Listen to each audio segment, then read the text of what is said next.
Mathematics में अगर आपको डिफ़िकल्टीज है, आपको प्रॉब्लम्स है, तो इसके लिए कभी परेशान नहीं हो, क्योंकि I assure you, I promise you, we are greater than the difficulties. ये जो कोट दिया हुआ है, ये महान वैज्ञानिक अल्बर्ट साहब का दिया हुआ है। इनका कहना है कि do not worry too much about your difficulty in mathematics. Mathematics में जो प्रॉब्लम्स है उसके लिए कभी परेशान नहीं हो, क्योंकि I promise you that mind are still greater. हम लोग उस डिफिकल्टी से, उस प्रॉब्लम से ज़्यादा बड़े हैं, ज़्यादा ग्रेट हैं, और we can remove, we can drive away all the difficulties that come in mathematics।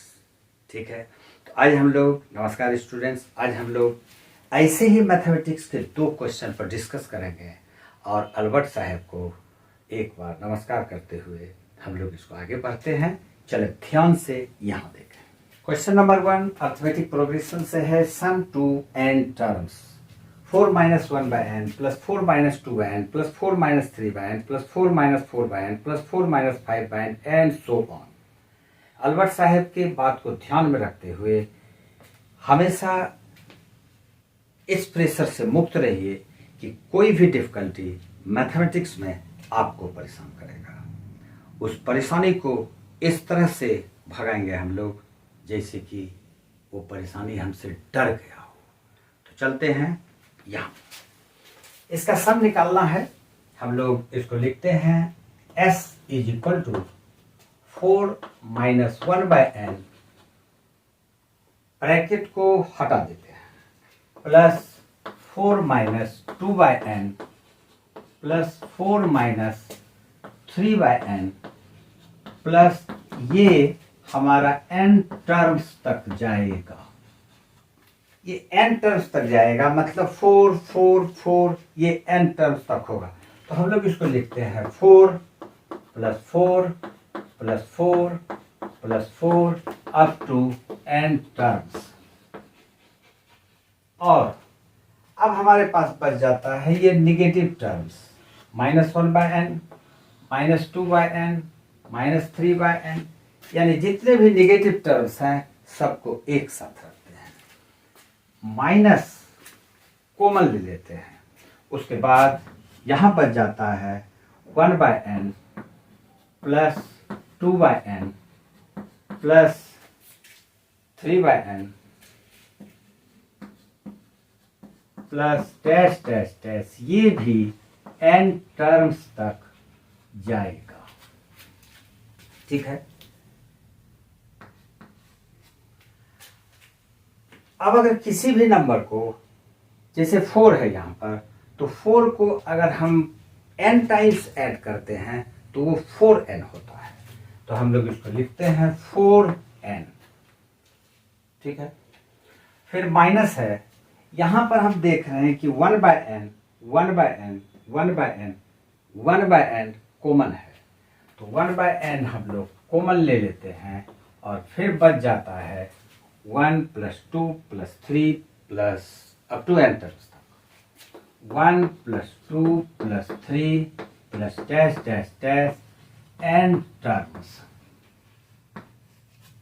अब फिर इसको लिखते हैं 4n - 1 by n, और ये हमारा सम टू n टर्म्स है। अर्थमेटिक प्रोग्रेशन में n टर्म्स का सम का फॉर्मूला होता है Sn = n/2 × 2a plus n - 1 × d।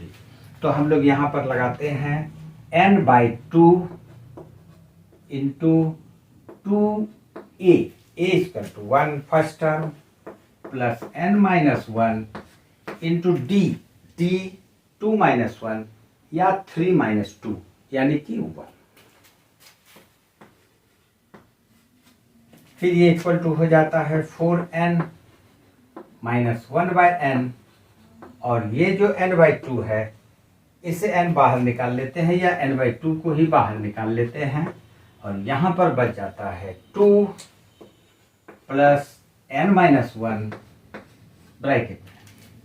ठीक है, n और n को कैंसिल कर देते हैं तो बच जाता है 4n minus 1/2 into n 2 minus 1 plus 1 n plus 1। अब हम लोग इसका एलसीएम ले लेंगे तो 2 4 to 8n माइनस, ये माइनस है इसलिए इसका साइन चेंज कर देते हैं तो minus n minus 1 is equal to 8n minus n 7n minus 1/2। यही हमारा इसका आंसर है। प्रॉब्लम किस तरह से भागता है ये देखें। अल्बर्ट साहब को याद रखते हुए हम लोग आगे बढ़ेंगे, किसी भी प्रॉब्लम को सॉल्व करेंगे पक्का।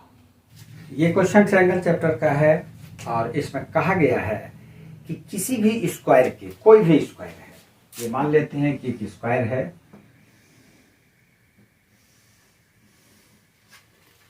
ये एक स्क्वायर है और कोई भी equilateral triangle describe on the side of the square, इसके साइड पर हम एक इक्विलैटरल ट्रायंगल अगर बना लेते हैं इस तरह से, मान लेते हैं कि ये इक्विलैटरल ट्रायंगल है, यानी कि ये और ये इक्वल होगा और is half the area of the equilateral triangle describe on its diagonal. Diagonal पर जो इक्विलैटरल ट्रायंगल बनेगा, मान लेते हैं कि ये इसका डायगोनल है और फिर इस पर इक्विलैटरल ट्रायंगल हम लोग बनाएंगे तो वो इस तरह से फॉर्म करेगा। तो ये वाला जो ट्रायंगल देख रहे हैं, ये बड़ा वाला ट्रायंगल, इसका एरिया और इस ट्रायंगल का एरिया का रेशियो निकालना है। जाहिर है कि ये बड़ा वाला ट्रायंगल इससे दुगुना होगा, लेकिन आपको प्रूव करना है इस ट्रायंगल का एरिया इसका हाफ होगा। ये क्वेश्चन है। मान लेते हैं ए बी सी और डी एक स्क्वायर है, ए बी सी डी एक स्क्वायर। चलते हैं solve. A B C D is a square,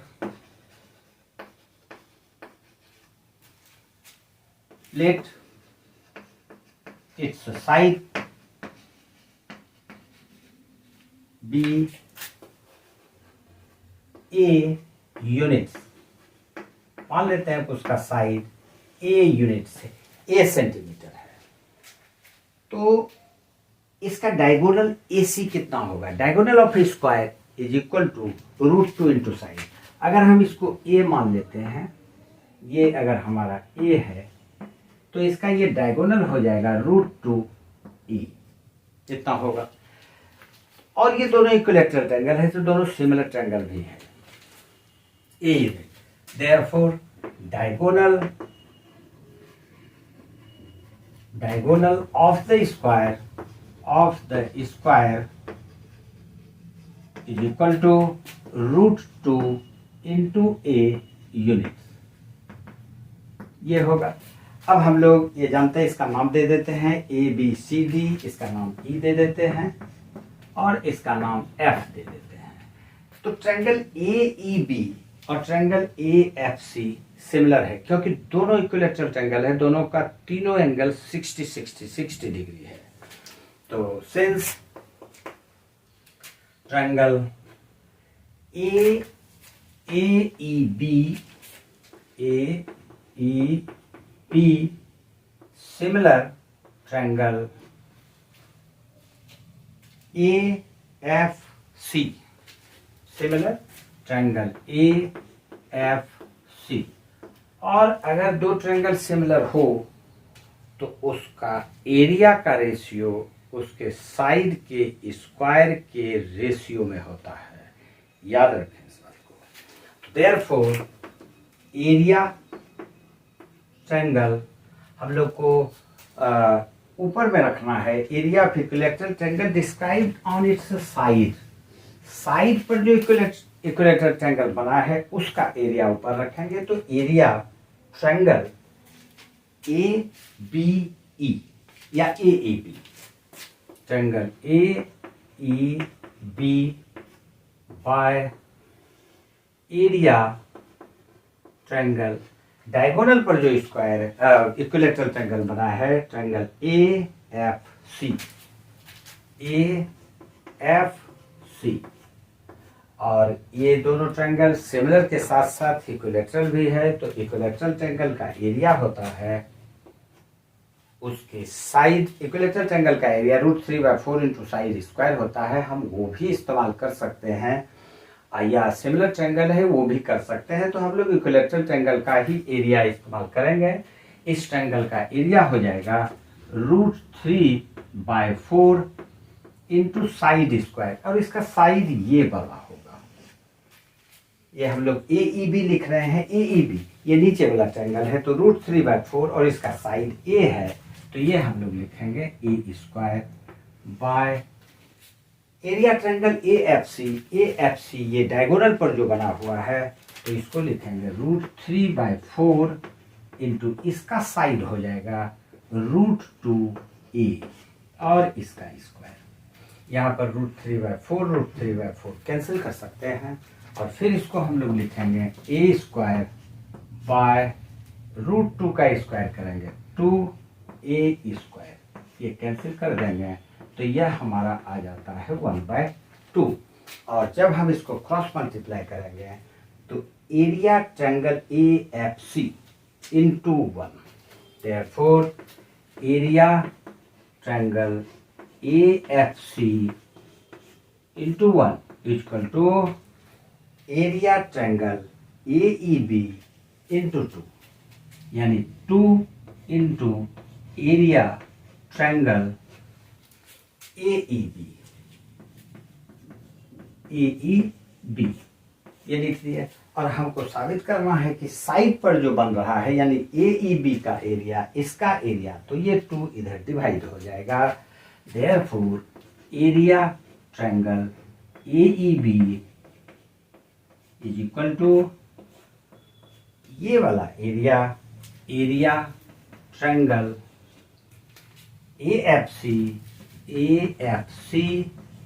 bye 2, यही हमको प्रूव करना था। कोई शक नहीं है, इसको आपके समझ में नहीं आया होगा, कोई भी शक नहीं है, अच्छी तरह से इसको आप समझ लिए होंगे। दोनों क्वेश्चन को बनाइए, बहुत ही अच्छा क्वेश्चन है, बहुत ही इंटरेस्टिंग। और कभी भी मैथमेटिक्स को प्रेशर में नहीं लेना है, एग्जाम नज़दीक है इसलिए प्रेशर में नहीं लेना है, अच्छी तरह से पढ़िए और अच्छा मार्क्स लाइए। आज इतना सा ही, अगली वीडियो में फिर मिलते हैं। वीडियो लाइक नहीं करते हैं क्या? कीजिए, लाइक कीजिए, लाइक करने से उत्साहित होता हूँ मैं, ठीक है।